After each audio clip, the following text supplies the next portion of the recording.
వచ్చేదేమిటి అంటే చేసిన ధ్యానం యొక్క ఫలం.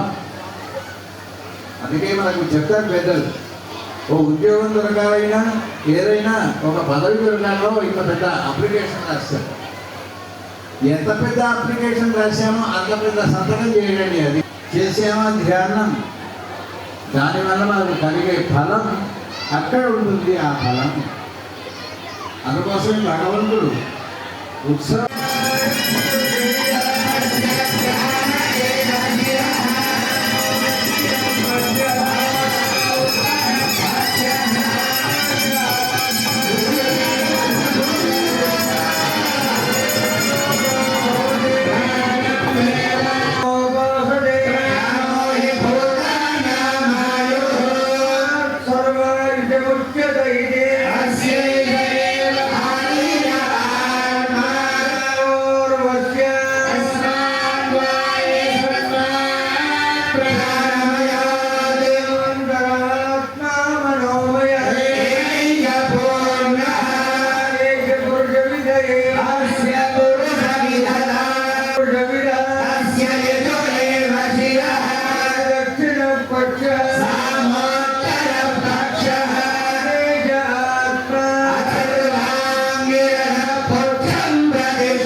వేద మూల ప్రమాణాత్ ఏతచ్ఛానాది సిద్ధాదనుభవ విధార చక్రధార సహస్రధార సహిత అటవ మంగళవాద్య వేదవేద్యుడైన పరమాత్మ వేదిక పైన సేవిస్తూ వేదిక ముందున్నటువంటి యొక్క వేదమూర్తులందరినీ కూడా భక్తుల్ని భాగవతోత్తముల్ని భగవద్బంధువులందరినీ కూడా స్వాగతిస్తూ ఆలయం అని దేనికి పేరు. లయం అంటే ఎప్పుడో ఒకసారి పోయి, ఆలయం అంటే ఎప్పటికీ ఉండి. అందుకే కొన్నికి ఆలయాలు అని పిలుస్తూ ఉంటారు. సంస్కారంగా జీవించేటువంటి మహనీయులు పెద్దలు. ఎన్నున్నాయి ఆలయాలు మనకు అంటే, ఒకటి అవసరాన్ని బట్టి వెళ్ళే ఆలయాలు ఉన్నాయి. అవసరం తీరిన తర్వాత ఆలయం అవసరం లేదు. అది ఒకటి విద్యాలయం, చదువుకోగా వెళ్ళాలి. ఒకవేళ అందులోనే ఉద్యోగం కలిగితే జీవితాంతం వెళ్ళాలి. దాన్ని విద్య ఆలయం. లయము కానీ మన ఉత్సవానికి వచ్చింది ఎందుకంటే కేవలం తీర్థాలు ప్రసాదాలు మాత్రమే కాదు, ఆలయం ఏమిటో తెలుసుకోవాల్సిన అవసరం ఉంది. విద్యాలయానికి విద్య వచ్చేంత వరకు వెళ్తారు. దాని తర్వాత ఇంకో ఆలయం గ్రంథాలయం. అందులో ఉండే గ్రంథాలని చదువుకునేంత వరకు, చదువు పూర్తయిపోయిన తర్వాత వచ్చిన పుస్తకాన్ని మళ్ళీ చదవరు కదా, కానీ కొన్ని చదవాలి. వారం ఏవైతే ఉన్నాయో నిత్యము చదవాలి. నేను 11 సార్లు భగవద్గీత చదివానండి, శభాష్ అంటాడు.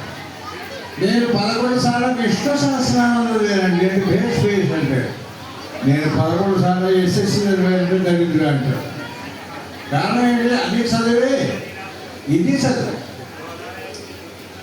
విజ్ఞానాన్ని ఇస్తూ భగవంతుని దగ్గరికి చేర్చేటువంటిగా చదువు జీవితాంతం చదువుకోవాలి గ్రంథాలలో. మరి మరొక ఆలయం, అది ఏం ఆలయం అంటే వైద్యాలయం.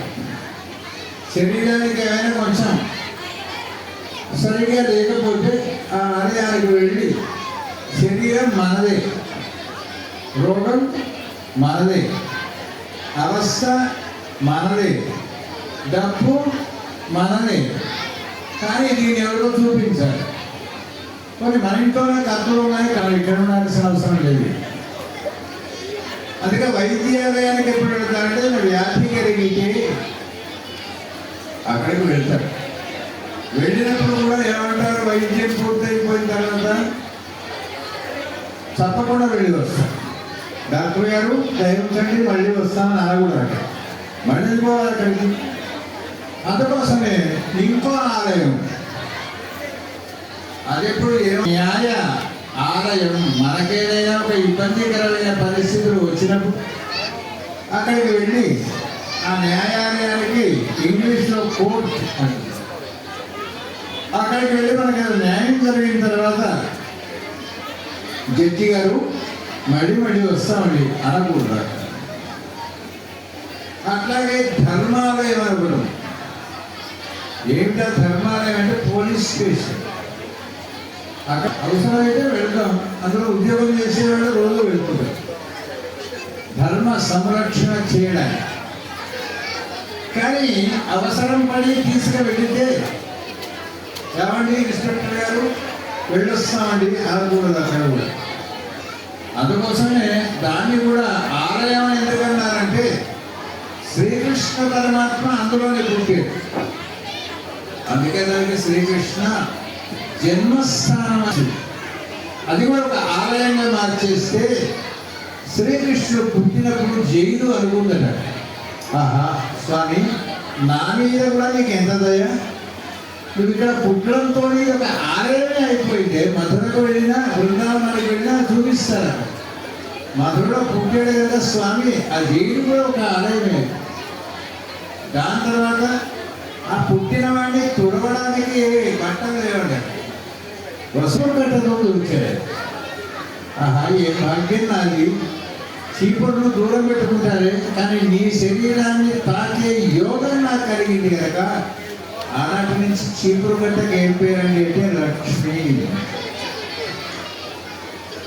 ఇంటిలో ఉండే చెత్తనంతా దూరం చేస్తుంది కనుక, శుభ్రపరుస్తుంది కనుక ఏ ఇదైతే శుభ్రంగా ఉంటుందో అది భగవంత మందిరం.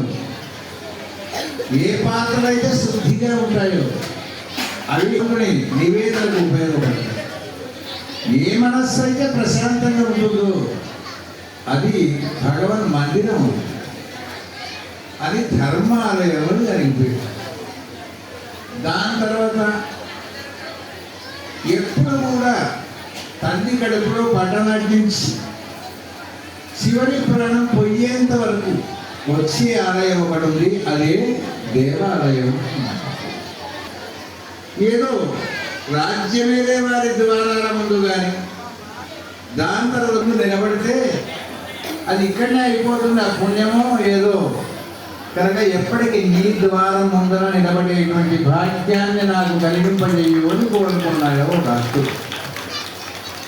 అట్లాంటి ఉండాలంటే ఏం చేయాలి అంటే భగవంతుడి యొక్క ధ్యానం ద్వారా మనది దేహం ఆలయం. జపం చేస్తూ ఉంటారు కొంతమంది.